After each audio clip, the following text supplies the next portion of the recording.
following through an indoor season like that, and proving yourself on the stage, like what kind of moves does that do for your confidence, and what are your expectations for 2025?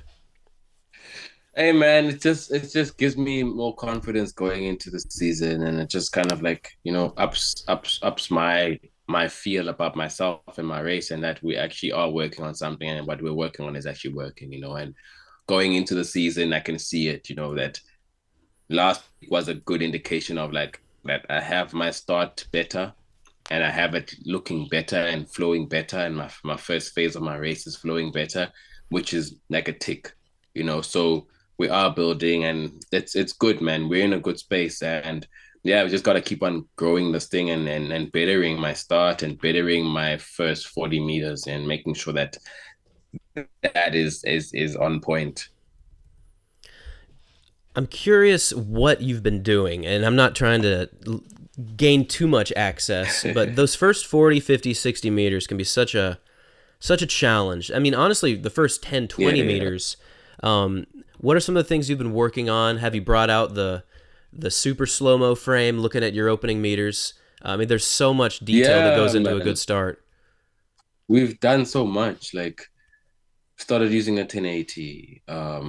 We going into the slow mo. It's more of trying to get a build up in the start, and it's also just trying to not. So what usually would happen in the past with my start is that I'd get out and then I'd slow down and then start running again, Mm. and that was my graph like consistently. And coach said he's trying to figure out why I'm doing that, and now it was just trying to work on not to well, it was just working on getting rid of me slowing down or not running or not putting my foot down as aggressively as my other foot in the one Mm. position, because that's where the race moves away from me. And once the race moves away from me, now it's like I'm like, oh snap, I need to run. Yeah. So it's just trying to get a smooth graph that's going up. And yeah, we've been just like continuously going at the start and just trying to make sure that that step is not as slow, but it's aggressive as well, and I'm not losing it each time. Man, putting a full 100-meter race together is really a piece of art. And Yes. I mean, it took me a while to realize the intricacies that go into it, from having that right reaction time, getting your steps right, not losing that step or two steps. I mean, you said in Yeah. Shaman, you after 60, you felt a little like hiccup. These things happen so easily. Yeah. And like, how do you perfect that? Like, is that something that you really can work on as the season continues and get right? Or is there ever luck involved? What's your experience with that? Yeah, you can work on it. You can work on it to a point where you actually like perfect it, where you're perfected and like comfortably, I can run my race. This is my race pattern and I can feel my race. If my race pattern goes accordingly, I'll run well. Mm, If it doesn't go accordingly, I'll be aware of a step that I wasn't sure of, or where I didn't land or something, and that will bother me. Like after the race, I'll be like, oh, where was that step? And I'll go to the video and I'll try like see it. And when I see it, I'm like, okay, there it is. And that is something that we work on. And it's never a finished product. Like that's the one thing coach always says, that you never a finished product until I'm done with you until champs. mm-hmm. At champs, I know I've done my work and I've given you everything that you need, and you go and run with it.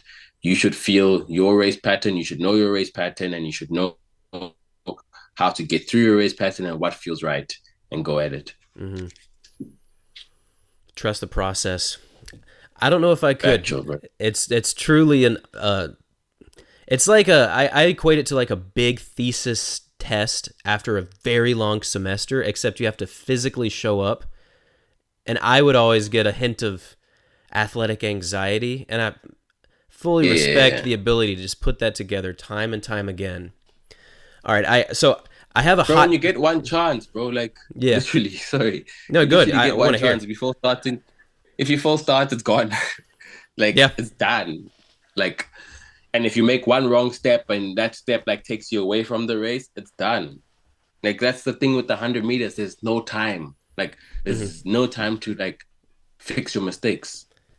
It's just you gotta make sure that you're ready, and you make sure that you put that together in the race, and you show everybody that you're ready in the race. How do you practice a start? I know it's a basic question, but I've seen a lot of people working on reaction times.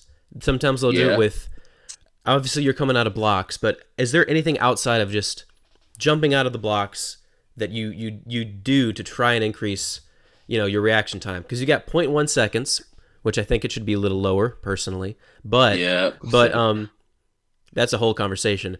What do you do to really master the quick start? Because it just seems like instinctual. Yeah, bro, that's just instinct. Because we don't really do much. When we do start setting, we work on our reaction. Mm-hmm. We don't really do much of reaction things. We just literally just work on when we do our starts, you gotta also work on your reaction. Yeah. And that will be like once in a week that we actually work on starts. So I guess it's better not to. yeah. And sometimes it's good to just be in the flow state. You're in there. You're Yeah, bro, excited. don't think. Yeah, just do Coach it. says don't think. I Literally, because agree. if you're thinking you're wasting time, if you're thinking you're not, you still have to think about thinking, you still have to think about is the starter shooting. Then you think about, oh, I need to move now. Then you think about, oh, I need to be aggressive now. Like that's time wasting. So literally don't think because you've practiced all of these things and the muscle memory is there. All you have Yeah, to do is just react. man. I'm gonna shut up now because I don't need to. I don't need to. I don't need to occlude the mind. And that there is some truth to just like not thinking. I remember I had this book. It was like just on famous running quotes, and one of them was like, "Be like a horse, be dumb, just run." And it actually makes perfect sense because you find Yeah, yourself in a facts. position if you're thinking too much, like you said, not choosing not to think is like thinking, and so it's like just go and do it. Don't think about it.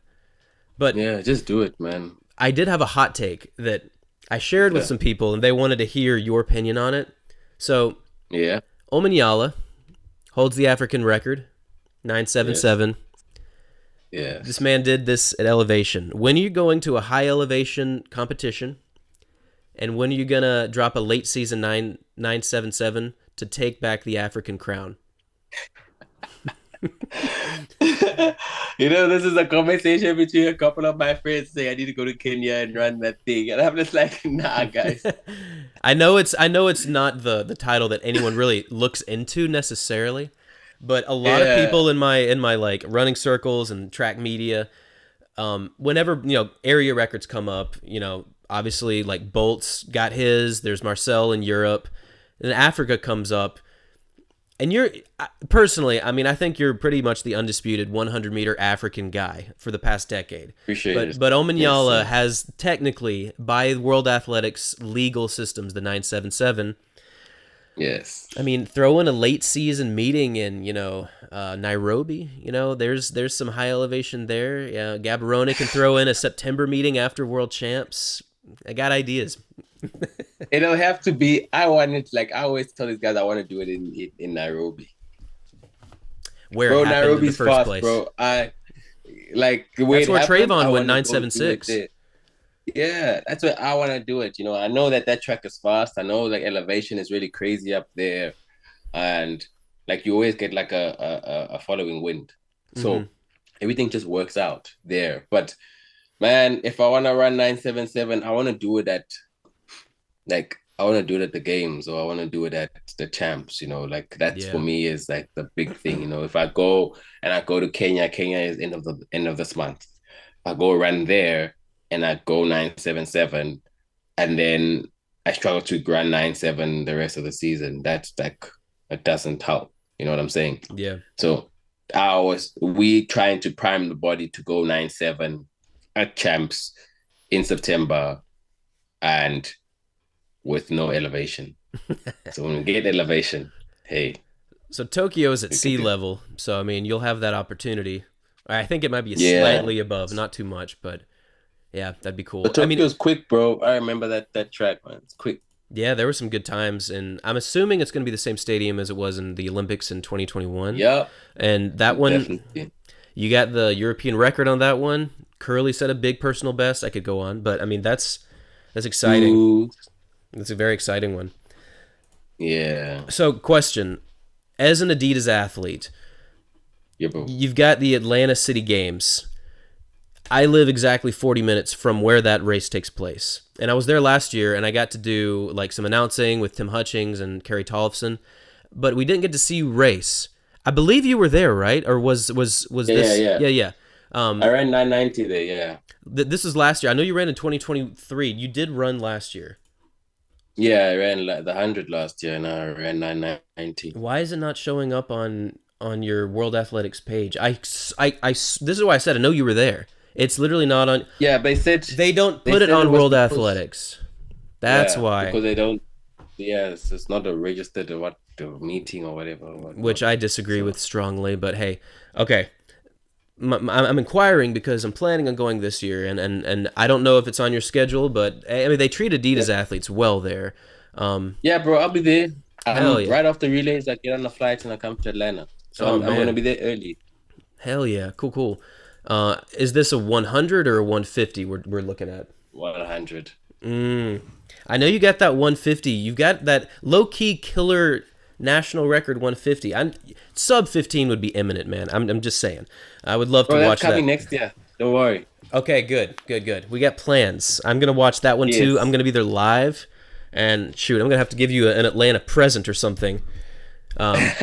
Yeah, yeah, that's cool. Awesome. I literally remember seeing you on the track, and I was like, he definitely ran, but I just forgot World Athletics didn't keep your thing. Yeah, they A don't take shame. that. A shame. Cool. Okay. Well, I could go on and on about things going on in Atlanta, but I know you're there to race, so I'll skip that for now. But um, Hey what's man, if you wanna do this in Atlanta, we can also. Hey. Oh yeah, yeah, yeah.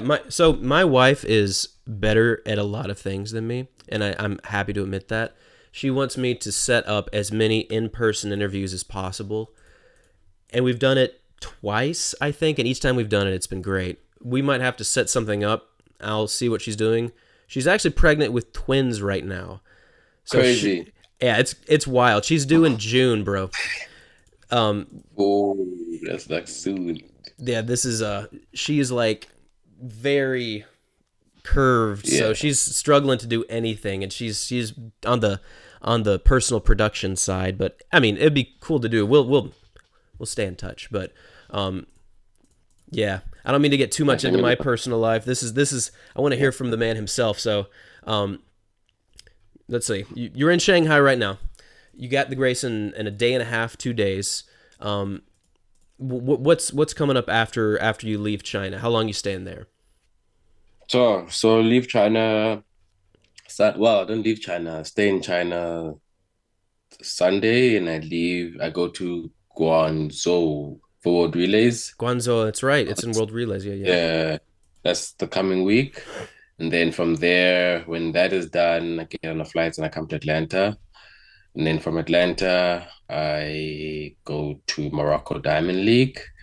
And Mm. then after that, I'm in camp until middle July. Oh, nice. And that's in South Yeah. Africa, I'm assuming. Nah, nah, nah. We'll be in Europe. Okay, man. Yeah, for the summer, bro. It's cold in South Africa then. That's right. Yeah, yeah. You can't be Yeah. you you can't be No, in the winter bro. training. That'd be awful. No, no, no, no, no, no, Gotcha. no, no, no. And speaking of relays, I mean, I feel like you're low key one of the best anchor legs of all time. I mean, I've seen you go sub nine so many times. It's just wild. What was your split in Paris? It was like 8.87. Eight something. It was one of the third. It was the third fastest split ever, I Bruh. think, That's incredible. behind Usain and Asafa, I think, or something like that. I gotta. I'm supposed to be the stats guy. I should have that right now on me. We'll put it on the screen right there. Um, yeah.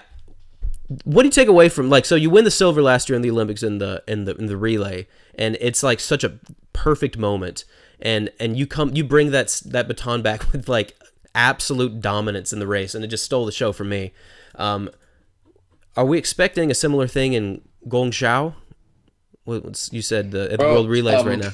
yeah, I don't know, man. Like I'm just hoping that the team comes ready and the guys like actually like don't give me too much work to do because that's like the whole thing with our our relay. It's like just get it to me, and then I have to like pull like a rabbit out of my a hat, you know. So it's that. But we've got the young kid Bayanda that's in shape. He just ran the 9 seconds here in the sub 10. We've got Dambile that's also ran the 200 really well. He's a 200 national champion. So in shape. So it should be better. So we'll Hmm. see, man. We'll see next week how it goes. I think if everything goes well, we should win. Oh yeah, write it in Yeah. stone. If everything goes according to my head and what we have planned in my head, we should win. I am so pumped to watch that race now. That's gonna be fantastic. Yeah, it's gonna be crazy, bro.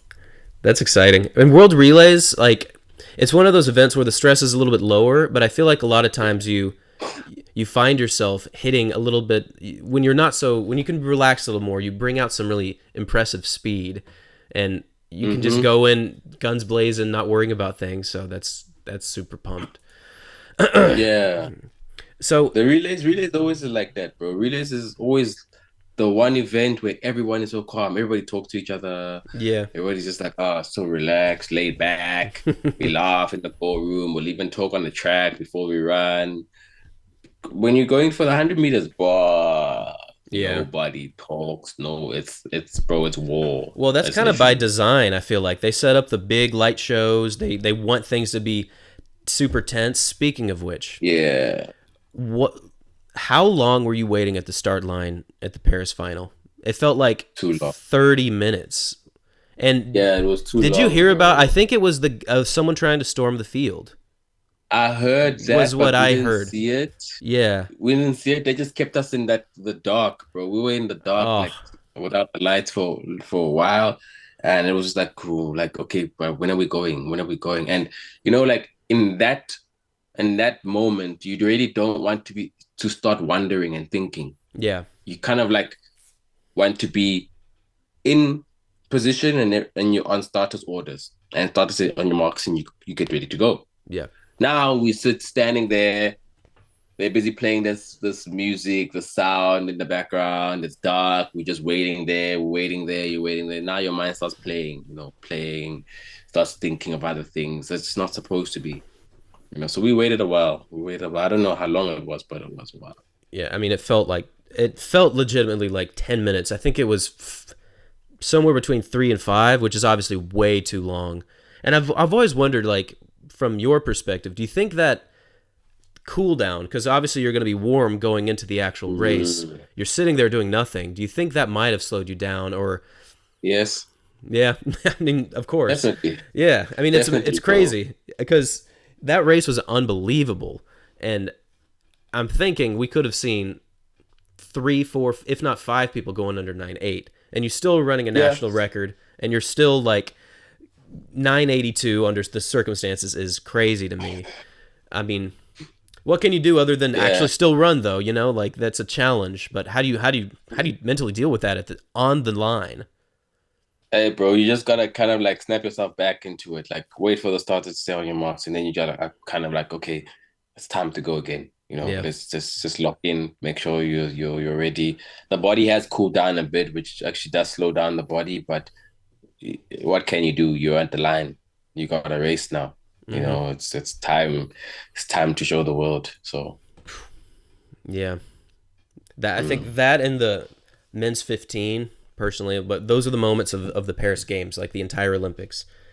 It was yeah. a it was truly a spectacular race. I mean, you guys set like the placement records from like third to eighth fastest like in Olympic history. Like that was It the was Olympic crazy. race. It was unreal. Yeah, it was crazy. Being in that race was also just crazy. Like mad, mad, mad. I am curious also. By the way, we're at a point where I feel like you can dictate what you want to answer. If you feel like you need to go, just let me know. Because Yeah, for sure. I got my bag of questions, but so the sprinting culture from my perspective has shifted like 3 or 4 times since Bolt left. Because when Bolt was there, it was dancing. It was so much freestyle. It was like more fun. He just made it Yeah. fun, which is cool. He still showed up, obviously, and then you sort of had a from 2017 to maybe 2023, 2022, you had more of that classic, like, things are intense, there's no talking, there's no expression. And now it seems to be coming back a little bit. Where do you find your ability to relax? Because clearly there's been people that have brought out their personalities on the track, and Mm. clearly it helps. But I guess where do you find that mental peace on the starting line, before and after? Um, Well, kind of for me, that peace is in the beginning. Like, actually, the whole race is peaceful. As much as it's so aggressive and everything is just so intense, mm, like it's like the most peaceful time in my life, literally. wow, Running 100 meters is the most peaceful time of like, it's even better than sleep. you can recover while running your 100. Yeah, it's just so peaceful, bro. Like I feel like when you're in that position and you know you're gonna push your body to limits, you know you're gonna push your body to its like ultimate, but you know you can do it, but at the same time it gives you so much peace and so much joy and so much just like, oh, I'm actually in my purpose. I think that's when you are able to tap into your purpose and you know, okay, like this is what I'm supposed to be doing and it's good. Yeah. Yeah. There's a book called The Purpose Driven Life that I read many years ago, and to be able Yeah. to dip into it, like you said, is really, really great. Man, I feel like I'm learning so much right now. Like, there's a lot of like interviews where it's you don't really get a true answer. It's more like for the camera, but I actually genuinely can sense you're like in tune with your body and your mind and your soul on the track. Like, do you think in Yeah. ways you were, it sounds so cliche, you were born to run, like sprint like this? I think so, man. Because if I have like stories from my mom used to say like I used to run a lot at home. And as a kid playing sports, I was always the fastest kid around, So it was there. It's just that I didn't want it like that as a kid. I wanted to be a football player. Yeah. And it literally found me. Like it literally just like, dude, you were born to be a runner. You were born to be a sprinter. So I will take you and I'll put you where I'm at. And I think that's like it's a God given talent. And God was like, nah, dog, you gonna wanna play soccer, you can play soccer all you want, but I'm gonna open the doors for you with athletics and you won't be able to turn back. Have you ever thought about hitting the pitch again and trying to I'm show scared. what I mean, there's the obvious elephant in the room with going back and competing and putting a big halt in. And I mean, you talk about what ifs. You wonder what would have happened with Van Niekerk had. I must say, okay, full stop. How do you pronounce Wade Van Niekerk's name? I'm sorry, I need to know this. Wait, Fanikak. Wade Van Niekerk. Yeah, perfect. The way you just did it, Yeah. perfect. Okay. Thank you. I have been getting so many comments. You're saying his name wrong. Dang. Okay. Yeah, it's Fanikak. Van Niekerk. Okay. Well, Yeah. that settles that. Anyways, I feel so much relief right now. Yeah, I don't blame you for not wanting to hit the pitch. I mean, it's a gamble ultimately, and you got to take care of the body. Yeah, bro. My goodness. Yeah, it's a big gamble, man, and it's just gamble that I don't want to take right now. So once I'm retired, I'll go back, play some community football, Some pickups. you know. Yeah, but Yeah. that's about it, bro. If you hear Right now, celebrity, just run. No celebrity games for you, yeah, my guy. literally, bro. I get invited to one every year, and I'm like, no. I think that's at this point in South African culture, that has to be like the devil's call. It's like, no, I can't do that. And they're That's like, oh, actually, I understand. Yeah, we understand. But why did you even invite me if you understand? Like, don't you think yeah, I'm gonna say no already? yeah. So, If you're in the know, don't even send the invite. We'll wait until 10 years after you're retired, and then we'll take the yeah, risk. legit. My Just wait until goodness. I'm done running, then I'll play some football, man. I was actually pretty good though. Oh yeah, do, Like, do tell. yeah, I was actually pretty good. Like, I was like when I was 16, I was playing like semi-pro. Hmm. So I was on the path to like going pro, but then the track came. Yeah. So I mean, if yeah. you've got the speed, that's like the cornerstone of being a killer football player. My kids That's true. love it's soccer over here. Sorry, it's what we call it, but for them, they say football because we got a Barcelona fan and a Real Madrid fan. Two kids, Uh-huh. divided household, so they love soccer so Stop. much. But I'm curious. I'm gonna see if I can find some clips of you crushing on the pitch because I would love to I see you don't think just you'll out find sprint. it. I'll send some messages around some South African connections. See if I can't see anything. That'd be amazing. All right. But yeah, and we've covered like the fastest soccer players ever, and I mean, goodness, if you were even considered remotely in the soccer culture, you would be like number one by a long shot because they can't get Possibly, over. but I don't think I'll be as fast though. They're not I supposed don't to think be. I'd be as fast as what I am now, you know. Yeah, true, But true. I'll be pretty quick. Like I think I'll be the fastest. Like right now, You, probably the only soccer player that could run under 10. has there ever been a football Never. soccer player? Yeah, I didn't think so. There's been a few football players, American football, um, and I don't think any other sport, but they're not supposed to be. They're not working those muscles, but that would be amazing Yeah, to see. bro. They're Yeah. And like this whole chat would like they always go about this whole chat like, yeah, the soccer player is faster than like they did this whole comparison with Neymar and Mbappe. And I was just like, bro, like that does not even like a question. Like Mbappe still has to compete with she needs to I think Shakari can even take Mbappe down. yeah, Like because that's he like a she I big think thing. they said he ran a 10.9. Yeah, bro. I'm just like, bro, so many girls will beat Mbappe. And you guys are saying that that's the fastest football player out there. Wow. I mean, granted, they're on grass in cleats.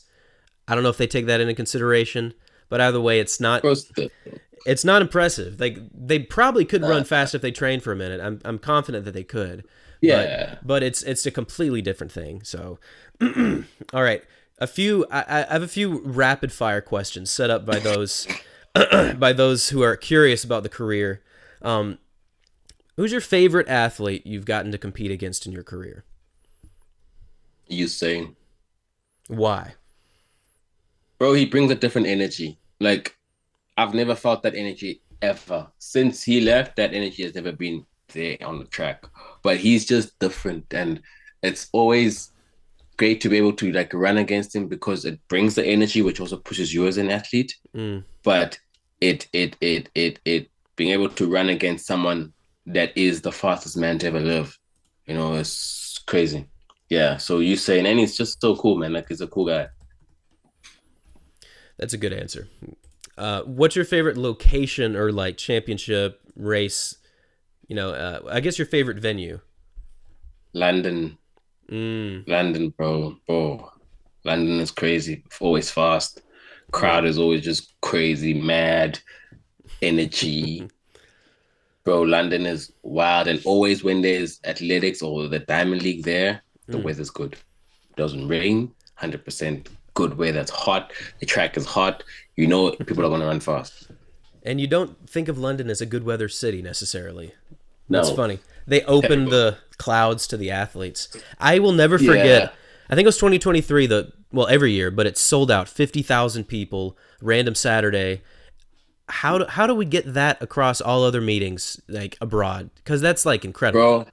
bro. I wish, man. Like that's the one thing I wish we could have in track, like to be able to sell out stadiums, Yeah. like the way they sell out in the UK. You know, like that is crazy. Like I don't know how to do it. I don't know how to get it right because there are track fans out there.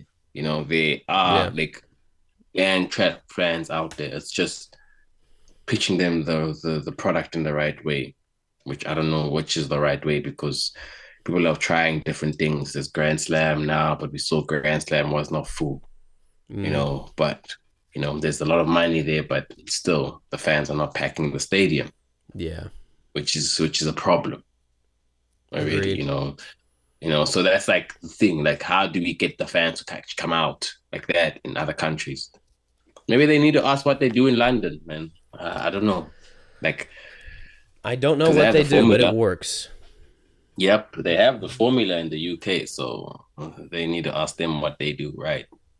This is the question that comes up once a week. How do you grow track and field? What's the right thing to do? Yeah, And you see things like Obviously, London, crazy, slam packed.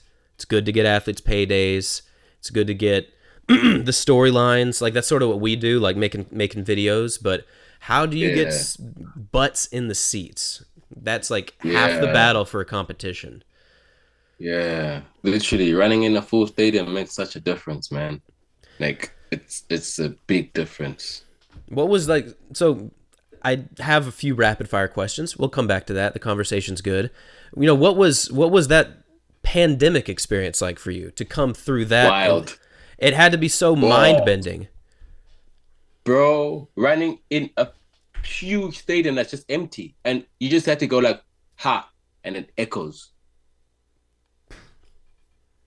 It's just crazy It's because creepy. like thing is, it's you in your head, you're running the Olympics, but it doesn't feel like the Olympics.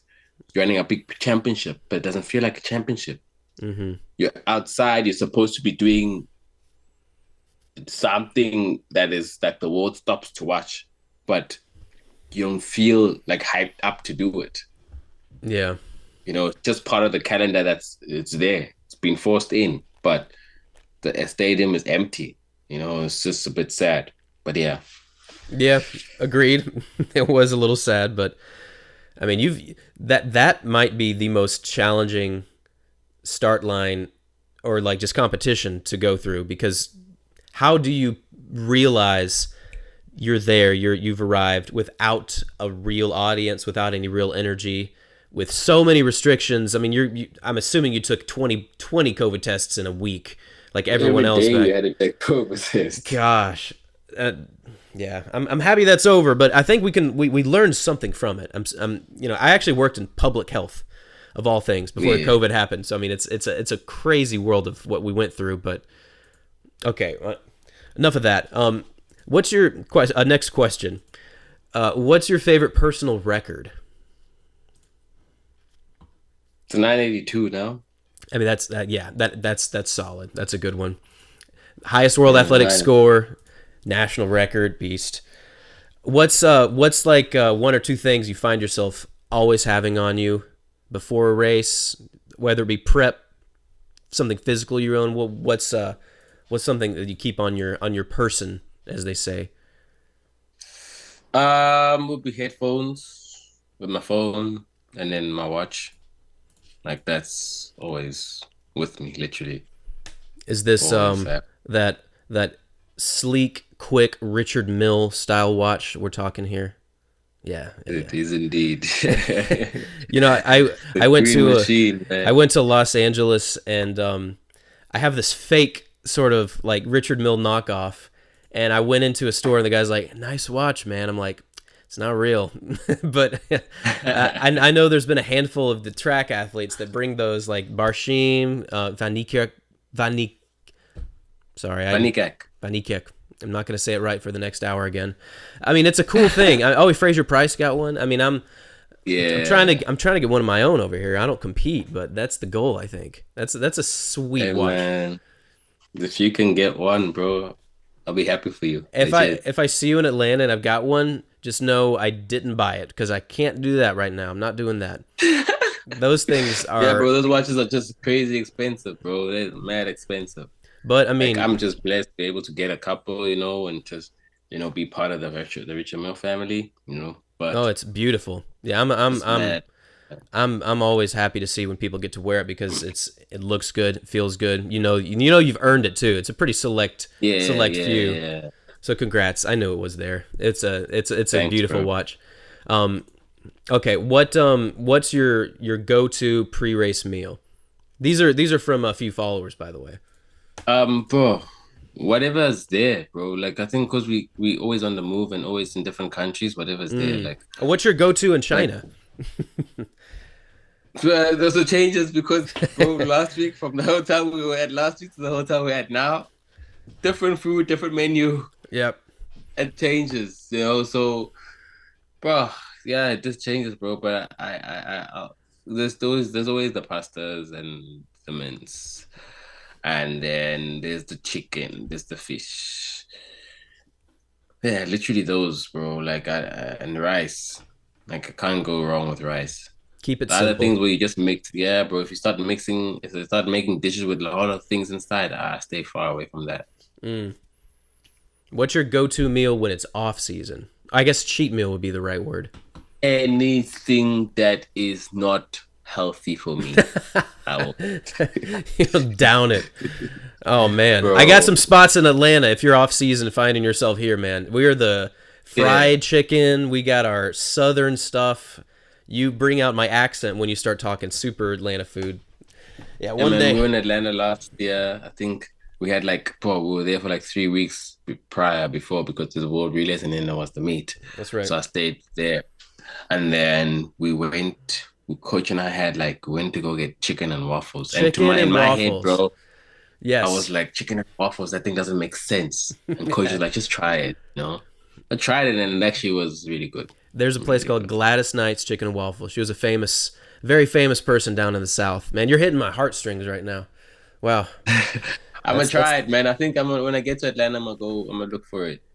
just, I mean, for definitely try it. What I would recommend you don't do, don't hit up a Waffle House because Yeah. I love Waffle House. I love it, but it is not athlete food. It is known as very cheap, very fat, very bad for you food. You know, it's not good for you. It's a Yeah. chain. There might be 1,000 of them in Georgia. It's the Waffle Oh House. yeah? It's the ones with the. You've probably seen it if you've been here. The yellow squares. Yeah, yeah, yeah, yeah. It's a Georgia staple, man. But yeah, Gladys Knights, go for it. Waffle House, steer clear. Um, I'm gonna try. it's so funny. Um, yeah, man. I gotta send you some recommendations. If you're sending 3 weeks here, that's a long time. Um, okay, favorite. Who's your favorite like non-track athlete? Because I know you've got your football jersey on with a nice Y3 rose on it. Yeah. Oh, favorite footballer Mm, used to be Ronaldinho, but he mm-hmm. retired, Mm-hmm. you know. And then I was still am a big N'Golo Kante fan because I'm a big Chelsea fan. Gotcha. And Nice. then, yeah, I still love N'Golo, just that I can't watch him play as much. And then, there's always that whole debate between Ronaldo and Messi. Yeah. And I always go Ronaldo, man. Ronaldo's just clutch. Like to me, he's just clutch. Messi's dope. Messi's great. Respect. But it's just that actually, bro, there's both of them. They're just different players. Let's just put it like that. They're just different players. Like Yeah. Messi playing and figuring the game out and Yeah. everything. Chess. And no one is better than him. Yeah. Ronaldo, the scoring, God, Yeah. crazy. My That's 13 why year I old keep. is gonna lose his mind because you said that. My 13-year-old Ronaldo to the grave. 11-year-old is Yeah. Messi until he dies.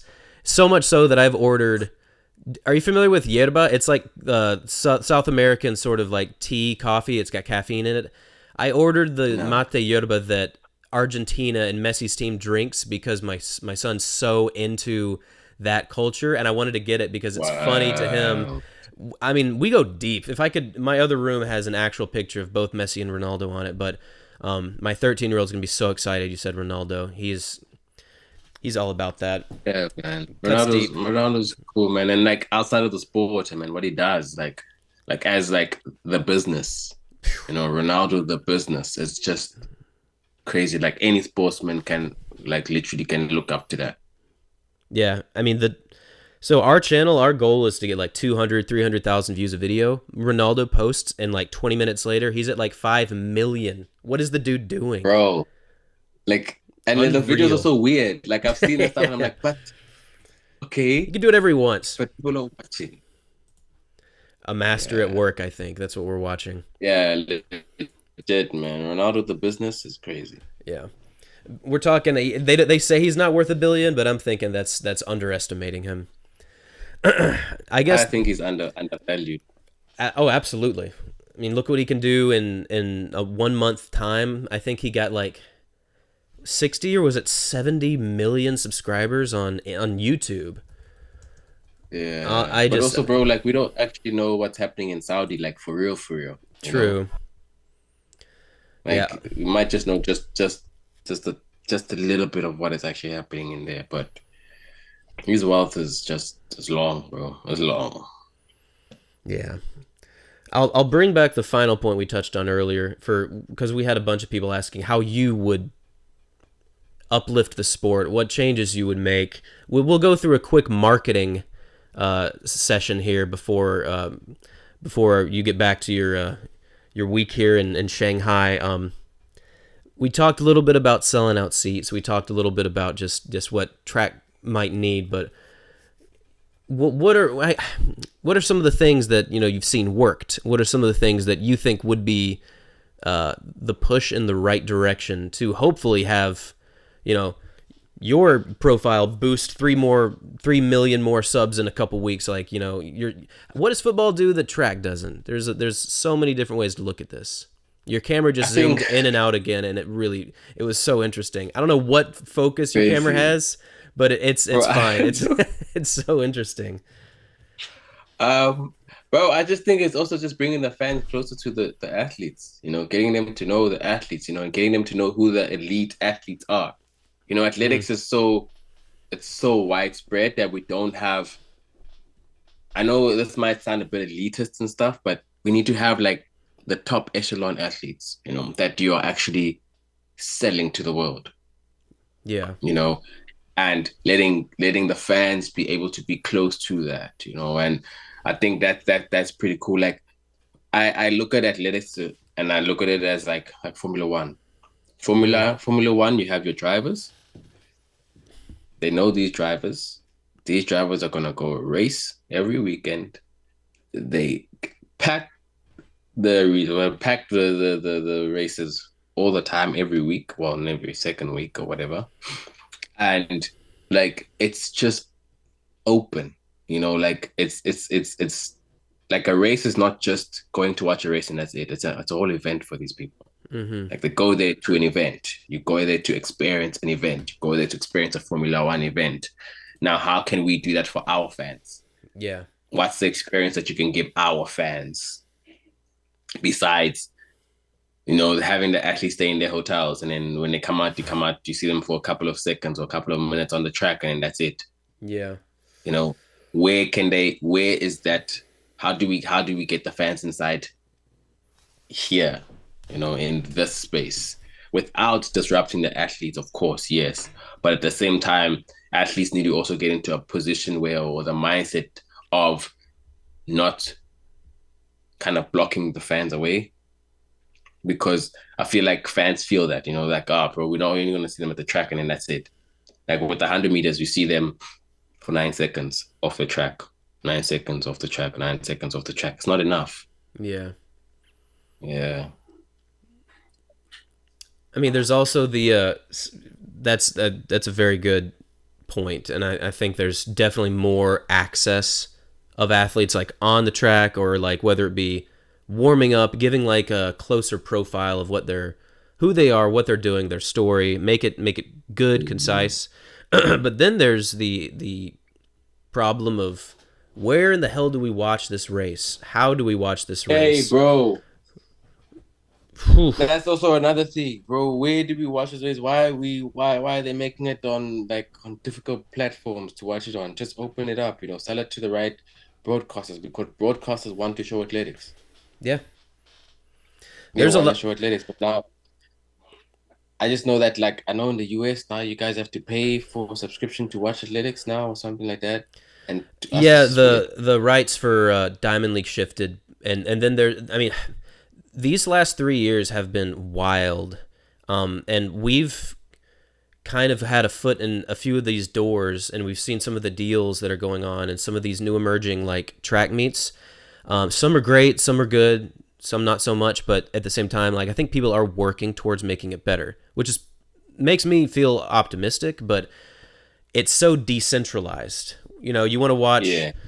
a football game, I go to Fubo TV and it has every single match on there. You want to watch basketball, it's on TV and there's like one or two stations. You want to watch track? You better have a VPN and be off Bro. your time zone. It is so hard, even for me, and that's my job. Dude, it's crazy. Like it's actually crazy. Like it's so difficult to get access to track. Yeah. And it's like in my head, why? Like it can't be that difficult to like to broadcast athletics where it's such a simple sport. You say it's a world sport and it's a sport that is like easily done and easily accessed, but to watch it is not easily accessed. You No. struggle to get access to that thing. That's sort of what made our channel work, is that people want to watch it. From Africa to Europe to Asia, States, South Mm, America, it's hard to watch it. And when we were able to partner with people and get footage and put it online and show it, guess what? People watched it. It's such a simple formula, yeah. but I mean, and I get it. It's not that simple. There's many companies that go into it. I sound like a politician. People are working hard to put their dreams on the line, but it's true. I mean, it's a problem, but I am hopeful. So that would be great. Imagine we have a track and field network like across the world, or at least across North America, and Uh, broadcast it. That would be great. I mean, uh, I don't know when that's going to happen, but this is a good marketing session. I'll end with one more question, and that's, what's your goal for 2025? Doesn't have to be a number. Doesn't have to be you know Gotta be placement. on that podium, bro. That's the one. That's the one. It's the one and only goal, bro. I gotta be on that podium in September. You get that start and get the closing speed down. You're not missing it. That would be for real. Talking with you got me really excited. Like I'm really anticipating just one step at a time, watching your season unfold.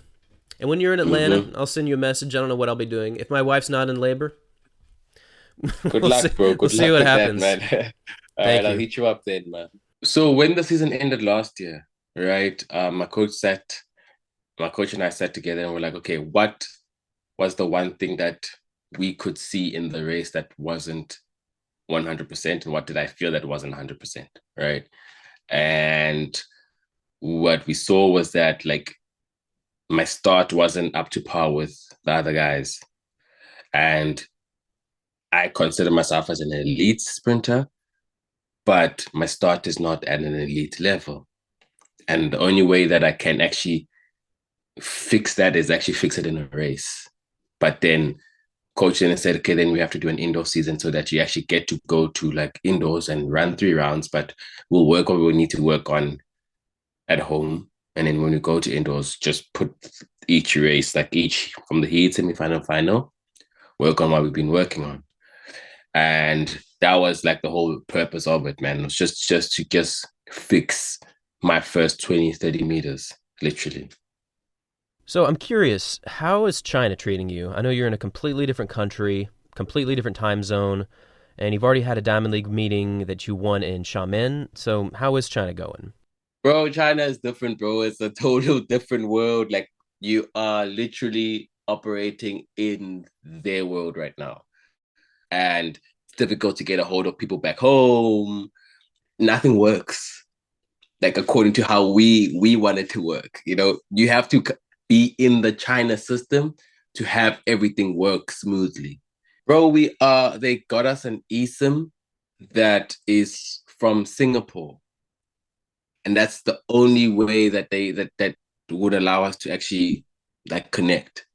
But other than that, bro, we struggle. Like it's a struggle, and getting around is a struggle. But now, yeah, I could use this Chinese app Alipay to get around. That's like the big thing here.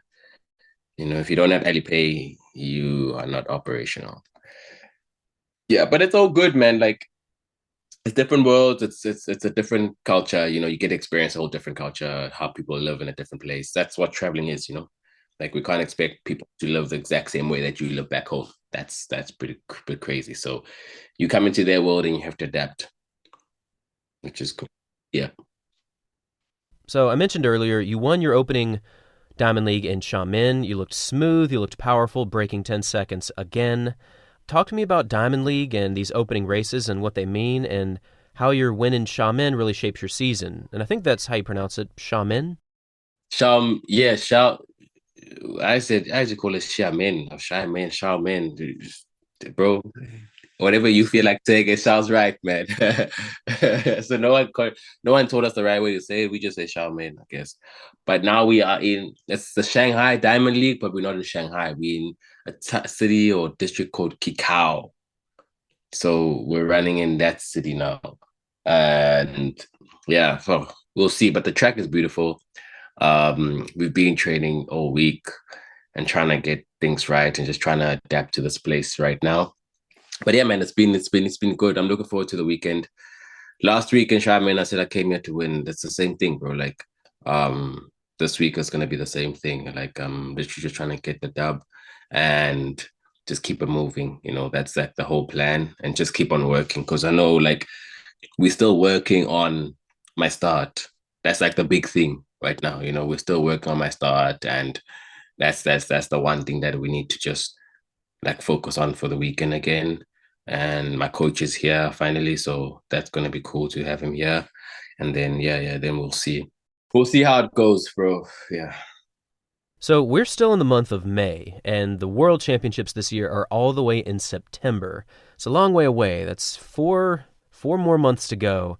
Talk to me about just this long season, how you're going to pace your season, how you're getting tuned up for the World Championships in Tokyo. How are you looking at 2025? Bro, it's a long season. Like, it's crazy. I think it's just taking it day by day. I think for us, we take it a day by day. Like, I've got my next race is Saturday. I'm doing Saturday. My mind is on Saturday. My mind is not even at World Champs. I don't even think of World Champs. I don't even think of the Diamond League final. I don't even think of what's going to happen in June. Like right now, I'm just trying to figure out May because I'm racing like every week, every weekend in May, and I'm just trying to get through that. Then just go into a training block, bro, because it's just gonna be a long season, and I'm actually looking forward to the training block and not traveling anymore, because the traveling gets a lot. Like I think a lot of people don't take that into account when you turn into a pro. They think, no, it's gonna be easy. I run fast at home. Now you get on the road and you don't run fast. But when you're on the road, eating different food, tipping in different beds, moving around, it's not comfortable. You trying to like acclimatize and adapt to different areas and different atmosphere. That plays a part in your performance. And at my age, it's still something that you kind of have to, be aware of, and be like coming to it knowing, okay, I don't know what I'm gonna get here, but I'm ready to just adapt very quickly so that I can put myself, my mind, and my body in the best position to perform when we do get into the race. I'm curious, how do you adapt when you're traveling abroad? Because you're in a completely different time zone, your sleep schedule gets rocked. There's just so many different ways to adjust to your surroundings. How do you get used to being in a new time zone in a new city? Do you change your sleep schedule? Do you be outside more? Do you try to maintain your schedule? What works for you? We've tried everything, literally the sleeping pills, changing your sleep pattern before I even get to the place. Like there was, I think, Oregon. I tried to um sleep a little bit earlier because we were coming from Europe. So when I was in Europe, I was trying to sleep like catch an extra hour each day. So I gave myself 7 days before I leave. That it gives me 7 hours, and your body's not fully in tune to that. I've tried taking sleeping pills when I'm in different countries, but the sleeping pills will make you feel groggy the next day. It makes you feel the worst, like terrible. I stopped doing that. But now I've like figured out like to take melatonin. Melatonin has been like a gift. Like for me this year, and this I just figured out this year. Like imagine I've been doing this for how many years and I'm only figuring this now. Like melatonin, I take a proper melatonin pill, sleep, bro. Wake up the next morning, 100%. And go, I'm in the time zone. I stay up the whole day, sleep the next day, the next evening, and I'm good. Like those are the like things that I figured out. But the best one has been melatonin right now. And yeah, man. And just also, my doctor once told me like when I get into a new country, just try to stay outside as long as you can, because when you're outside as long as you can and the sun is out, you become part of the time zone and you get the vitamin D and you get all that you need to get for the day. So when you go to sleep at night, your body is is tapped into. Okay, it's like sleep time. So now let me start this the sleeping cycle, and then you get to sleep. So recently, you have broken a pretty amazing record that actually was previously held by Usain Bolt. You are now the proud owner of the most consecutive seasons with sub 10-second clockings in the 100. You've now broken 10 seconds for 11 straight seasons, more than anyone else in history. How does that stat hit your ears, and what do you take from that moving forward? That's crazy. Yeah, it's crazy. Like I didn't know that stat. One, I didn't know that stat was even a thing. Like I was just running, bro. Like I've just been running. Like I get to a season, I just run. And for me, I always go back to the fact that I didn't know anything about track when I started. Like I was coming from a football background and I just gone through into track and they said, "Oh, you're actually really good. Do you really want to take this thing really seriously?" Then I was like, "Okay, cool." Got a deal, signed a deal. First year, I was running in the Diamond League, and then everything just started happening. And from then, I had to learn what does it mean to be a professional athlete. What does it mean to travel the world? What does it mean to be a sprinter? What do sprinters do? And bro, like I've literally just been learning every year, even till this year. I'm still learning. Like I just told you, like I went back to learning about how to start, how to make my start more efficient. And that is, I think, also a position where I'm at. Like I've been in all finals, Olympic finals, 100-meter world champs finals, Commonwealth Games finals, name a final that I've been in, you know, but I'm still able to kind of take a step back and put myself in a position to learn. And I think that's a very powerful thing because it's gotten me to a position where I think I'm at a position where I'm allowing myself not to think that I know everything. As long as I've been in the sport, I don't know everything. And I'm opening myself to learning every year, which is really, really, really, really good.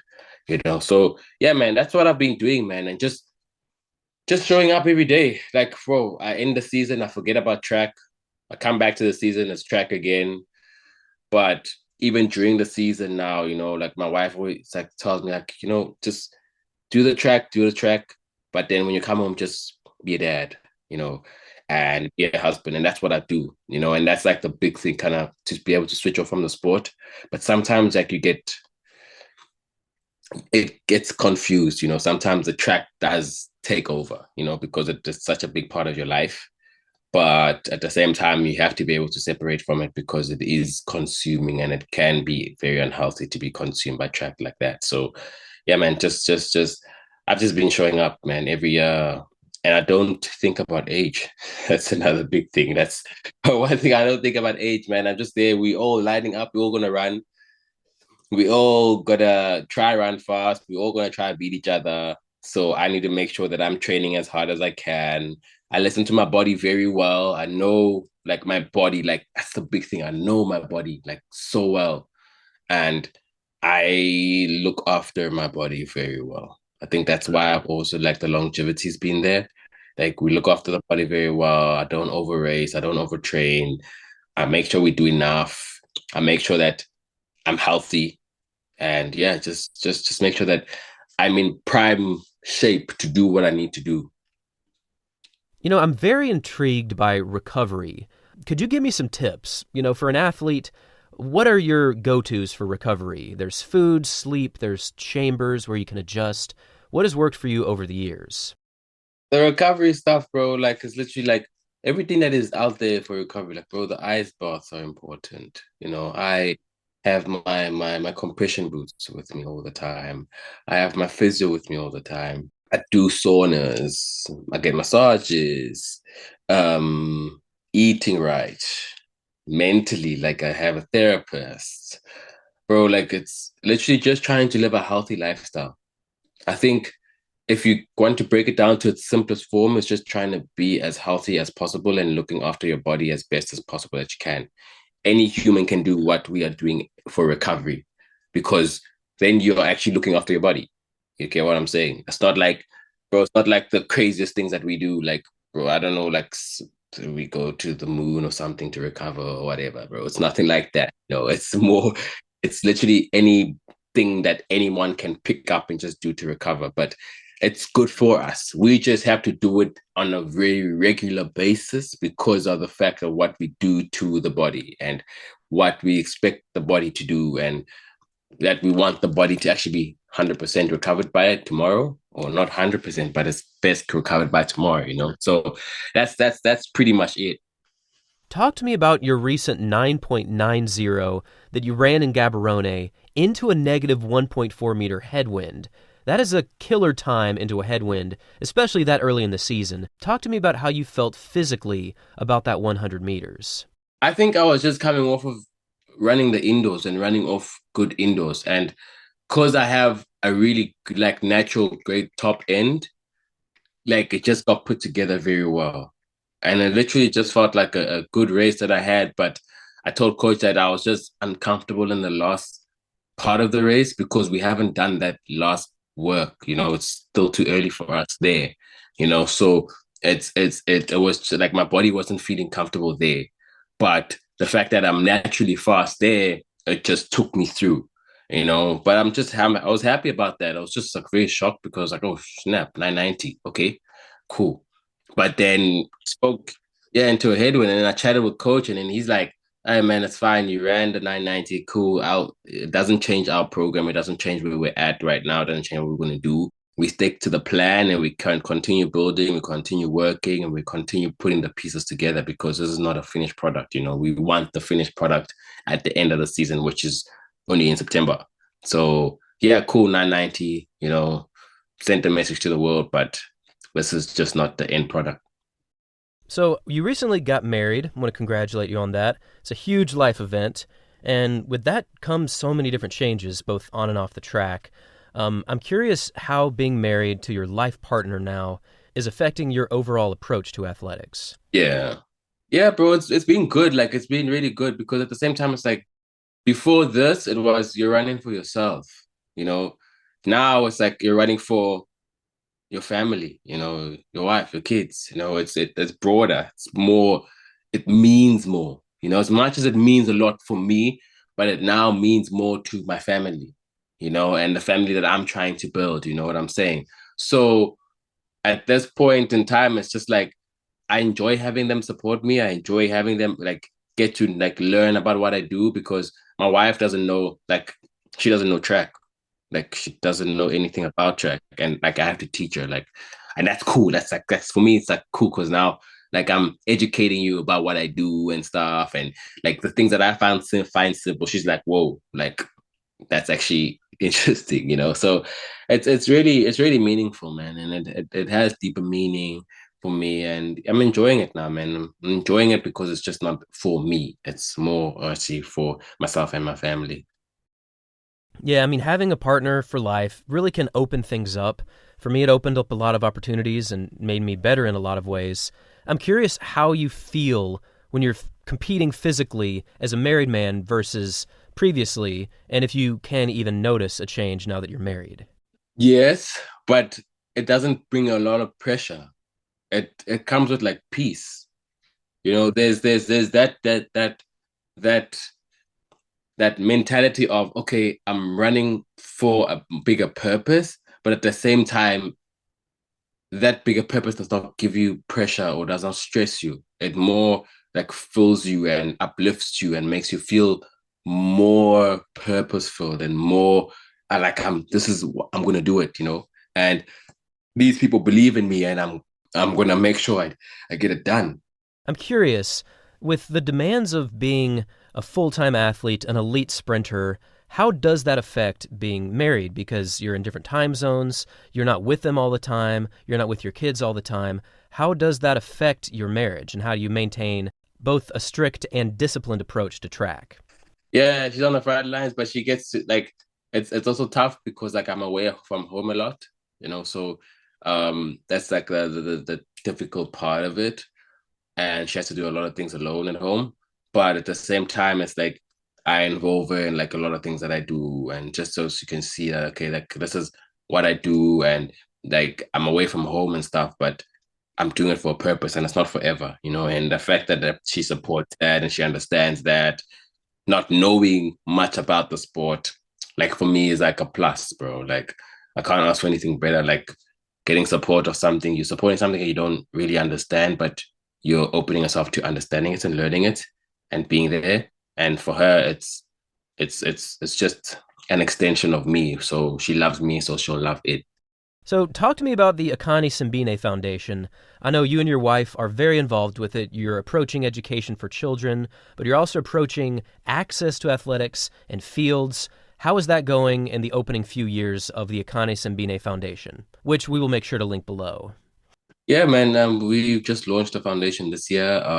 So the foundation, like, it's literally based off of having a holistic child, not just building a professional track athlete. I think a lot of guys kind of miss it with trying to develop a professional athlete. If a professional athlete comes out of the program, great.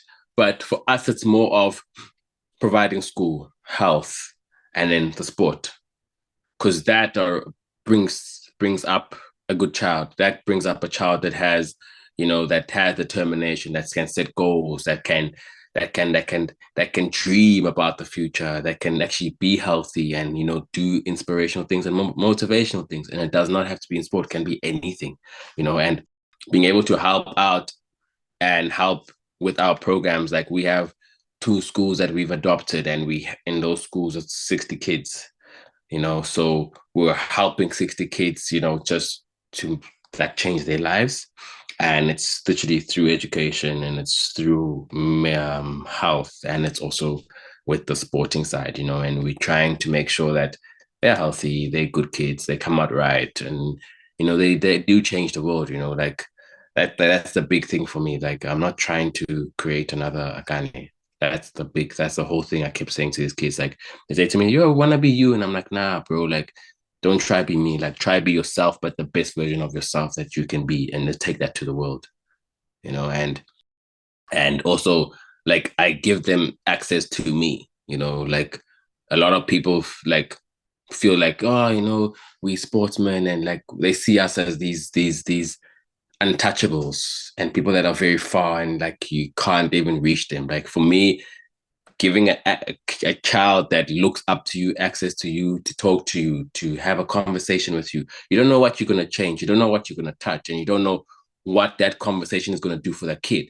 And you can find that that kid just keeps one word or a sentence or something that you did for them for the rest of their lives, and that thing changes them, and that thing inspires them or motivates them to want to do that for another child, or to be the next greatest CEO, or create the next whatever, next best food product or science thing or whatever it can be, So that's what we're trying to do with the foundation, and it's really going well. And like I'm grateful for my wife because she's the one that's running it. She's making sure that it actually pushes it. And it's the impact that we have right now is really really good, and we're trying to grow it, but grow it slowly into a position where, we are able to get out of just our province and touch more kids in South Africa, and hopefully go to Africa and everything.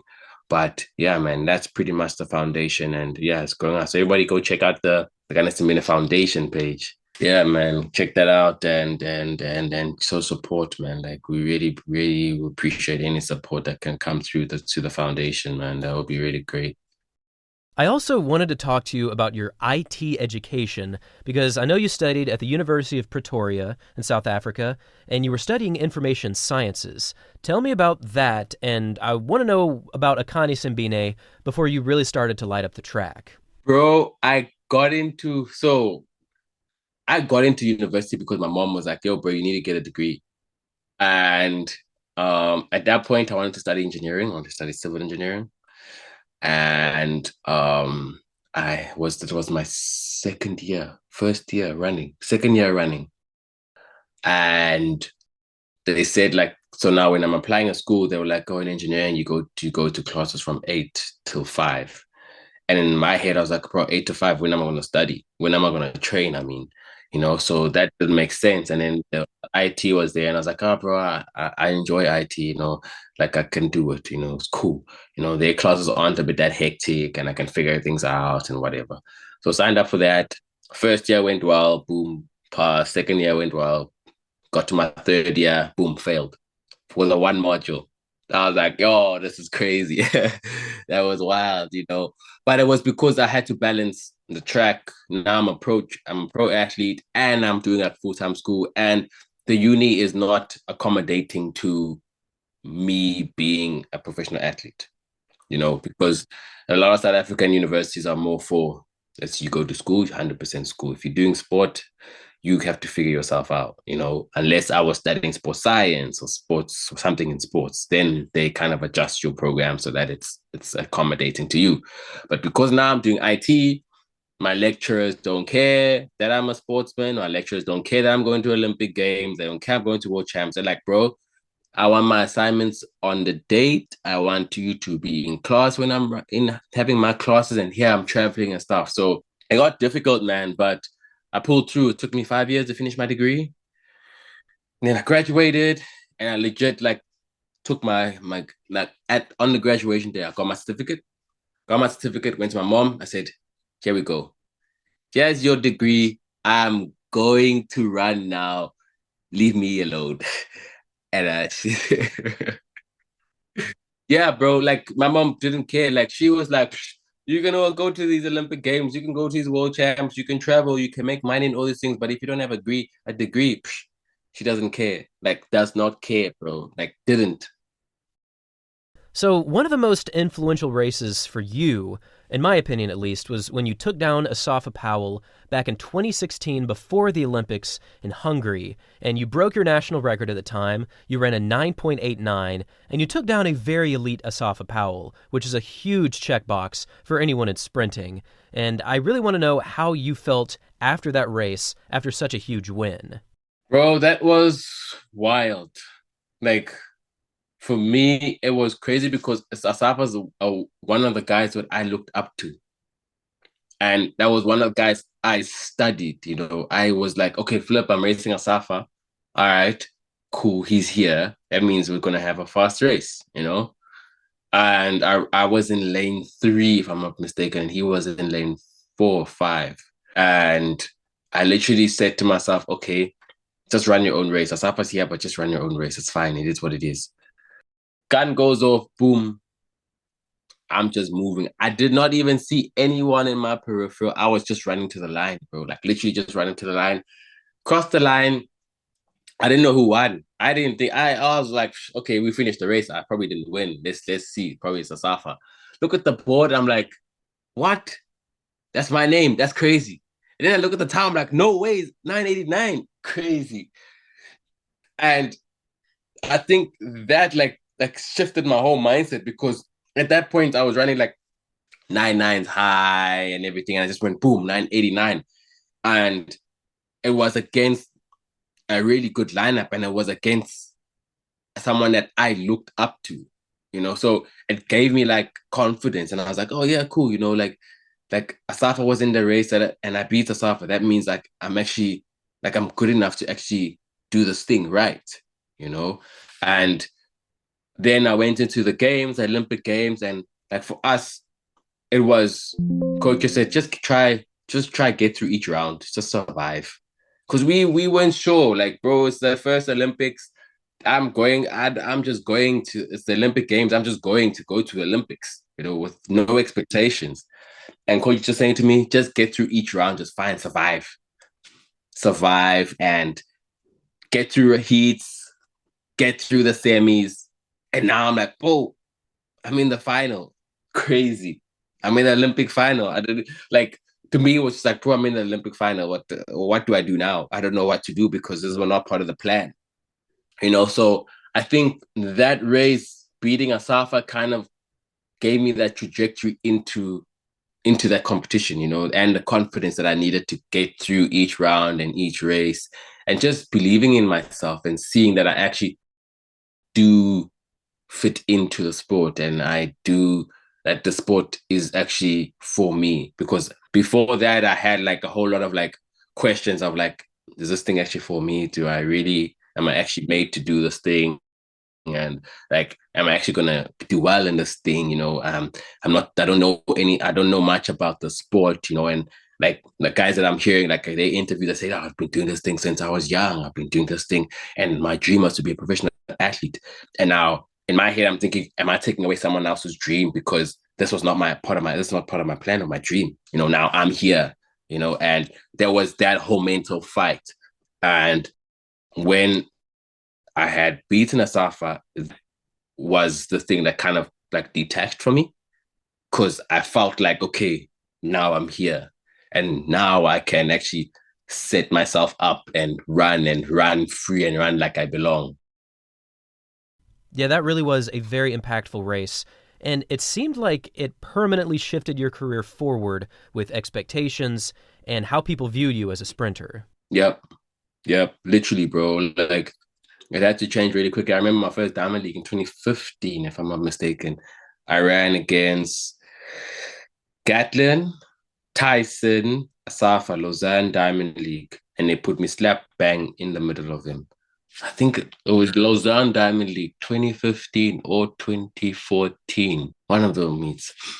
And bro, I watched that race. I literally watched them. The guy went off and they just moved. And I was behind them and I watched them run and I was like, crazy. Like this is what it means to be a professional athlete. This is hard. Like it's really, really tough. I want to know what's your take on the current landscape of the 100 meters because you've been in the Bolt era, you've competed with Asafa Powell and Justin Gatlin, and now you've got a new crop of athletes with Noah Lyles, Letsile Teboho, you've got Fred Curley and Marcel Jacobs. I'm curious what's your take on this landscape of the 100, versus the 2010s and the 2000s with Bolt and Asafa. It's exciting, man, because it's taking a group of athletes and it's pushing them to run fast and to push each other. And I think that's what the group of Asafa and Usain and the Maurice Greens had. They were all running fast and they were all pushing each other. And now with us right now, we're all running fast, and it's always a close race, and we're all pushing each other. That's why now we're seeing the 9.7s and the 9.8s. That's what you have to run. And it's exciting for track because at the same time you also don't have just one person that can win. It's open, which makes it more exciting because now you're saying, okay, who's the dog right now? Who's coming? Who's coming to the track ready, who wants to be the king, and who's gonna show us that they're the king, and that's like that's exciting. And for us as competitors, that's for me, I'm gonna speak for myself, it's exciting because now it's like, okay, like I wanna prove myself. You've competed so consistently and so well for such a long time now. Again, you broke that 100-meter record for most sub-10 seasons consecutively. What's been the secret? What's been the trick for you that's made you such a good competitor for such a long time? Yeah, 100%, bro. And you cannot let yourself stay or be content. You have to be on your level all the time. There's no easy race, bro. Like you cannot just think, I've just got this is gonna be easy, Like because there's gonna be some new kid that just comes that just shocks you. You have to be on your level. So it's literally, I think that is just also just paying respect to the game. Like you always have to respect the game. The game will always be bigger than you. Respect the game. Don't just come into a thing coming thinking that you know everything about the game because you don't.